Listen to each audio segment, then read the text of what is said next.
ঘিলাঝাৰী ঘাটৰ সন্ধি।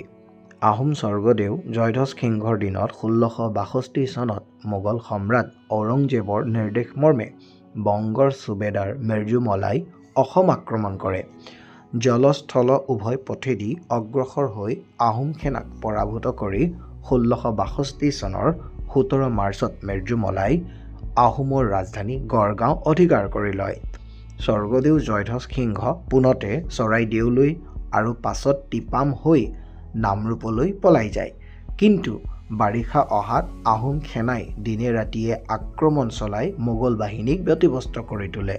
ইফালে জ্বৰ, গ্ৰহণী আৰু খাদ্যৰ অভাৱতো বহু মোগল সৈন্যৰ মৃত্যু হৈছিল। মোগলৰ এই বিলৈ বিপত্তিৰ মাজতে শিৱসাগৰৰ টিপামৰ ওচৰৰ ঘিলাঝাৰী ঘাটত ১৬৬৩ চনৰ ৯ জানুৱাৰীত আহোম আৰু মোগলৰ মাজত এক সন্ধি হয়। অসম বুৰঞ্জীত ইয়াকেই ঘিলাঝাৰী ঘাটৰ সন্ধি নামে জনাজাত।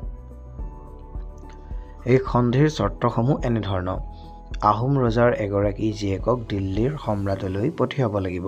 ২. ২০,০০০ তোলা সোণ, ৩০,০০০ তোলা ৰূপ আৰু ৯০টা হাতী দিব লাগিব। ৩.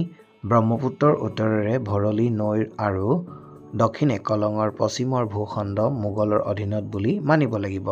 এই তিনিটাই আছিল গুৰুত্বপূৰ্ণ চৰ্ত।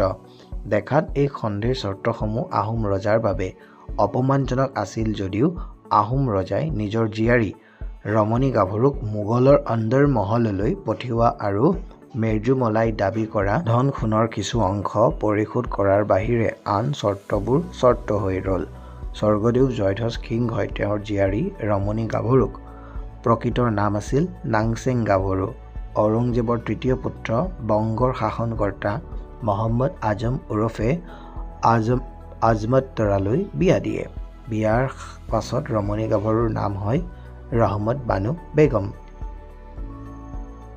ঘিলাঝাৰী ঘাটৰ সন্ধিমতে মিৰ্জু মলাই ভাটিৰ পৰা গড়গাঁৱলৈকে আহোমৰ অধিকাৰৰ যিখিনি অংশ দখল কৰিছিল তাক এৰি দিয়ে। ৰমণী গাভৰুৰ লগতে টিপাম ৰজাৰ জীয়েককো দিল্লীলৈ পঠিওৱা হৈছিল। ঘিলাঝাৰী ঘাটৰ এই সন্ধিৰ বিষয়ে হিতেশ্বৰ বৰবৰুৱাৰ আহোমৰ দিনত উল্লেখ আছে।